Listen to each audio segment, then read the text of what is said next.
Selamat datang di Kolom Struktur Podcast. Ya, selamat datang kembali bersama kami di sini yang akan membahas tentang tata krama dan etika, yang dimana ada beberapa rekan-rekan di sini. Sebelumnya perkenalkan, saya sendiri sebagai moderator Mata Chania Budistianti, dan ada rekan saya Rendra Abdillah. Saya Dinda Putri Maharani. Saya Vicky Nur Suko Triwidodo. Saya Muhammad Al-Jabar. Saya Syarif Nurkafid. Saya M. Nafal Ramadan. Saya Alvin Disairawan. Saya Krisna Mukti Wibowo. Saya Muhammad Rafi. Saya Elisa Stefani Simanjuntak. Saya Siti Fauzia. Ya, seperti yang saya bahas tadi, kita di sini akan membahas dan mendiskusikan tentang apa itu tata krama dan etika. Ya, di sini saya akan mengulik menurut pendapat pribadi dari rekan-rekan semua tentang yang pertama, yaitu pengertian tentang etika. Mungkin ada yang mengetahui apa saja pengertian dari etika tersebut. Ada yang bisa mengemukakan pendapatnya? Menurut saya, etika sendiri terdiri dari tingkah laku, kesopanan, dan norma. Norma sendiri memiliki aturan yang berada pada suatu kelompok masyarakat. Menurut saya, etika sendiri harus ditekankan kepada orang yang lebih tua. Kita harus beretika kepada orang yang lebih tua, siapapun yang kita lewati, maupun di lingkungan sekitar kita maupun dimanapun. Kalau menurut saya sendiri sih, etika tuh nggak cuma buat orang yang lebih tua ya, tapi buat semua orang, yang muda, yang tua ataupun seumuran gitu. Nah, terus etika itu kan juga sifatnya universal, yang berasal dari pikiran kita sendiri. Jadi bisa berubah sewaktu-waktu lah. Dan karena itu etika tuh bisa punya kekurangan ataupun kelebihannya. Dari saya sendiri, menurut Siti Fauzia tadi kan ada 3, yaitu ada tingkah laku, kesopanan, dan juga norma. Dari saya mungkin dari tingkah laku sendiri, yaitu entah bagaimana cara orang merespon terhadap orang lain dengan mungkin menundukkan kepala, atau bagaimana dengan tingkah laku itu sendiri mungkin bisa mencerminkan etika dari seseorang tersebut. Gitu ya. Kalau aku tadi kan ada juga kan kesopanan. Kalau bagi aku kesopanan itu sama kayak sopan santun ya. Itu tuh dari memang sikap kita, sifat dari diri kita. Kayak yang dibilang tadi kan, bukan hanya sama orang yang lebih tua, sama orang yang sebaik kita, di bawah kita. Kayak mana cara memperlakukan orang itu menggunakan sopan santun, menggunakan sikap dan sifat kita yang baik, ramah, dan menghargai. Itu menurut aku. Ya, dari pendapat dari Siti Fauzia, terus dari rekan semua juga. Jadi etika itu memiliki pengertian yang sangat luas ya. Dan di sini untuk manusia sendiri memiliki sifat etika itu memiliki beberapa contoh yang harus diterapkan dalam kehidupan, bukannya begitu? Nah, sebaiknya gimana kalau semuanya kita akan bahas lagi nih lebih dalam. Seumpama kita akan bahas tentang contoh-contoh sendiri dari etika lebih spesifik lagi. Bisa mungkin ada yang mengetahui atau yang akan mengungkapkan pendapat yang menurut pribadi masing-masing. Menurut saya, etika seperti yang dibicarakan oleh Elisa tersebut, yaitu itu berlaku untuk semua orang, bukan hanya untuk ke orang tua saja. Misalnya, lalu contoh dari beretika itu kita harus dapat menghargai orang, lalu kita dapat berpikir kritis, tidak boleh menyudutkan dari orang yang salah tersebut. Lalu dalam beretika tersebut memiliki beberapa pengertian, yaitu dalam etika berpakaian, etika dalam berkendara ya, mungkin, lalu ada etika dalam bersikap. Ada yang mau menambahkan lagi mungkin tentang cara berpakaian atau gimana sopan santun gitu? Sedikit menambahkan ya. Dari etika berpakaian tadi kan bisa kita ada contohnya juga ya. Kalau berpakaian itu kan kita harus menempatkan diri kita. Jadi kita itu tidak mungkin kan berpakaian secara yang tidak menutup aurat di lingkungan yang Islamik sekali ya. Jadi kita harus menyesuaikan cara berpakaian kita di lingkungan tersebut.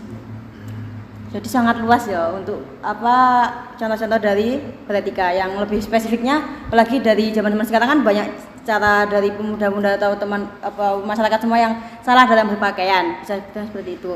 Jadi lebih ke kembali ke pribadinya masing-masing dan cara dia beretika yang baik dan benar, bukan seperti itu? Iya, benar. Mungkin ada yang mau menjatuhkan atau apalagi tentang pengertian etika sebelum kita masuk ke sebab kedua?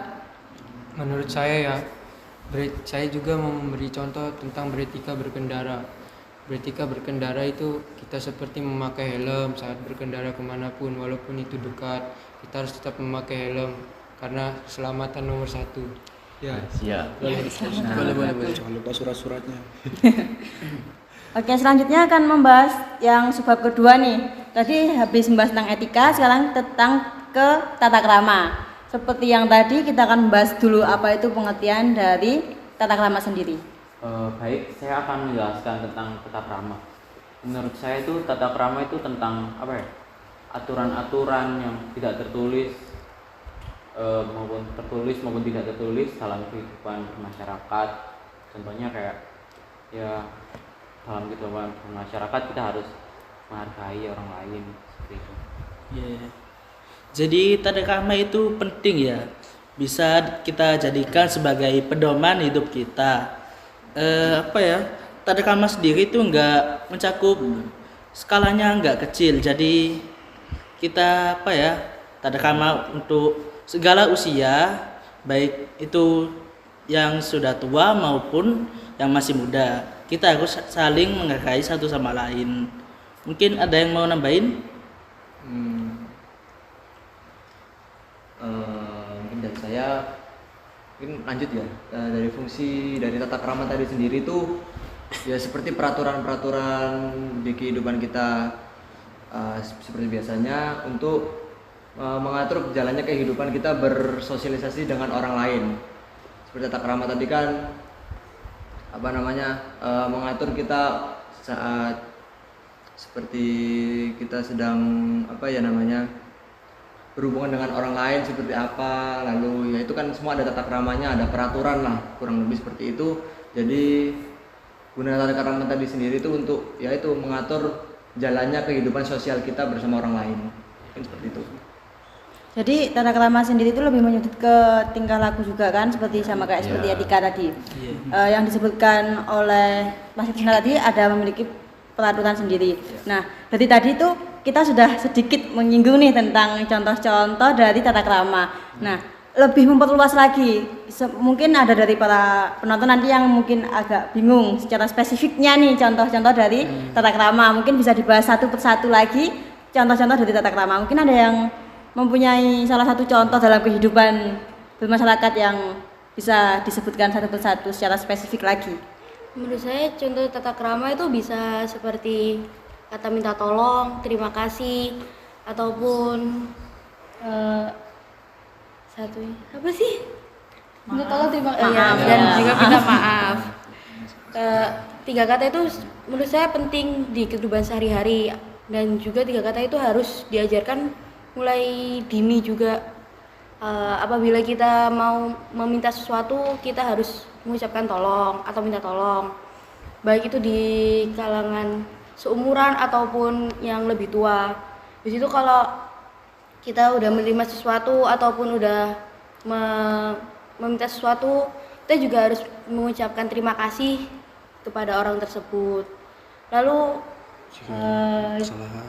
jika kita ada salah kepada seumuran ataupun yang lebih tua, kita bisa mengucapkan kata minta maaf. Seperti itu. Izin menambahkan, selain itu ada juga contoh tata krama yakni berbicara.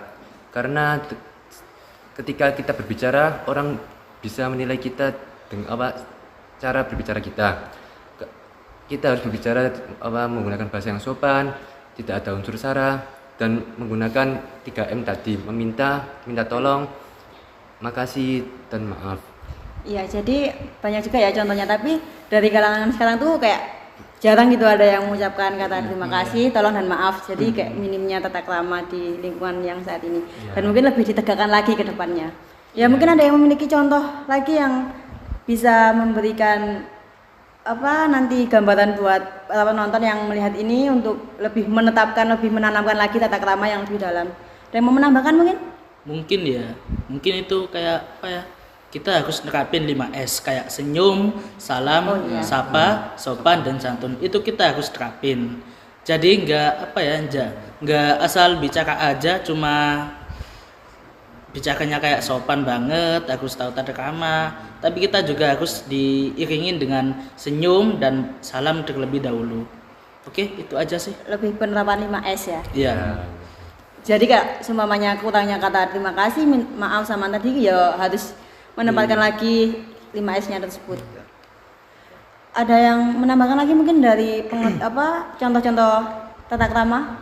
Sedikit menambah ya dari pernyataan Noval ya, tata cara berbicara itu tidak hanya kayak meminta tolong dan maaf dan terima kasih ya. Kita juga harus menerapkan cara bicara yang benar ya. Dengan cara kita tuh simpelnya aja kayak nada. Dari nada sendiri kan kita harus tahu ya kayak tinggi rendahnya nada kita. Karena kalau tinggi nada kita saat kita berbicara itu juga bisa menyinggung seseorang. Jadi kita harus menerapkan nadanya sendiri dengan benar. Ya dilihat juga dari banyaknya sekarang kayak penempatan anak kecil yang kurang intonasinya ke orang tua atau gimana penerapannya kan kurang tepat ya kalau semuanya kita menggunakan nada tinggi atau gimana, lebih ke penerapan tata krama juga. Iya. Ya ada lagi yang mau mungkin gimana? Saya mau menambahkan. Jadi kayak tata krama di setiap daerah itu berbeda kayak. Contoh tadi cara berbicara. Orang Jawa kalau berbicara tuh selalu kayak kalem, halus. Beda kalau kayak sama orang Batak ya kan. Nadanya tinggi. Jadi kayak setiap daerah tuh kayak memiliki ciri khas masing-masing dari tata krama tersebut dalam berbicara. Bersikap pun juga bisa berbeda setiap daerah. Ya, berarti kembali ke personalnya pribadi sendiri-sendiri. Dan kita harus menyesuaikan ya. Menyesuaikan ya. Banyak juga yang salah mengartikan dan salah menyesuaikan diri. Kebanyakan lebih begitu. ke toleransi. Ya. Ya.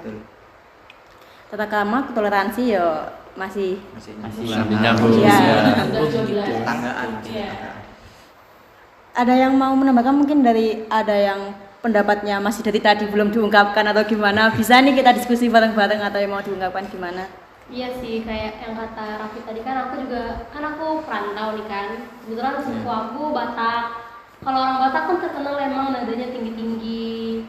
Sebenarnya nggak marah, cuman kayak nadanya memang dasarnya tinggi gitu. Aku ngerasa banget kultur shocknya aku nyampe Jawa, semuanya tuh kayak kalem-kalem, semuanya tuh pada adem-adem gitu. Terus sunyi gitu kan, mereka jarang ngomong juga. Tapi itu pelajaran bagi aku. Nggak bisa aku samakan cara aku ngomong di rumah sama cara aku ngomong di sini. Itu jadi pelajaran di aku juga. Ya tadi benar, toleransi. Kayak teman aku ini orang Jawa, dia nggak bisa dengerin bentak-bentak. Mungkin aku nggak bentak dia, tapi dia merasanya aku bentak dia. Dia ngomong sama aku kayak, Elisa kan kita sekarang kamu kan udah di Jawa nih, jadi kamu ngomongnya kayak diubah lah gitu. Soalnya nggak semuanya orang kan terbiasa dengan cara ngomong orang Batak, karena ini di Jawa. Di situ sih aku belajar kayak mana toleransi juga, lebih menghargai teman aku yang Jawa-Jawa. Oh, secara nggak langsung ini udah memberikan contoh dari tadi yang disebutkan juga dari Siti Fauzia yang menerapkan tentang menempatkan diri kan. Terus tadi juga Kak Elisa juga menyebutkan kalau seumpamanya suku Batak nadanya tinggi atau gimana. Jadi sekaligus nih memberi pelajaran atau memberikan contoh, sekalipun Kak Elisa juga secara nggak langsung memberikan contoh penetapan tata krama yang baik dan benar di lingkungan yang baru. Bukan seperti itu kan? Iya. Ada yang mungkin lagi apa gimana? Kalau saya kan asalnya kan SMP saya pindah dari Nganjuk ke sini. Mungkin kebalikannya dari Elisa ya. Elisa kan dari sana kan tinggi, ke sini kan katanya kalem gitu kan ya. Kalau saya sih kebalikannya, dari Nganjuk kan orangnya kalem, santun, lemah lembut lah. Saya ke sini pindah kaget. Gimana ya? Nadanya agak tinggi, cuma bahasa kasarnya itu ada tambahnya gitu loh. Kayak imbuhannya. Iya, kayak ada ibuan. Itulah kan jadi kaget ya. Gimana kayak biasanya sopan gitu, santun, kayak lemah lembut, kok kesini kasar begini. Mungkin culture-nya beda. Ya ini Mas Vicky mau tanya, dari tadi yang katanya di Nganjuk lebih kalem, terus masuk sini lebih kayak yang kasar-kasarnya lebih kasar atau dengan tinggi ya. Ini buat Mas Vicky pribadi saya mau tanya, lebih banyak sekarang menempatkan diri yang dari Nganjuk apa yang masuk dari lingkungan baru yang di Surabaya? Ya gimana ya, karena nggak mau beradaptasi. Nah, jadi ya agak kasar dikit ya. Dikit banget. Kalau bisa kalem bisa.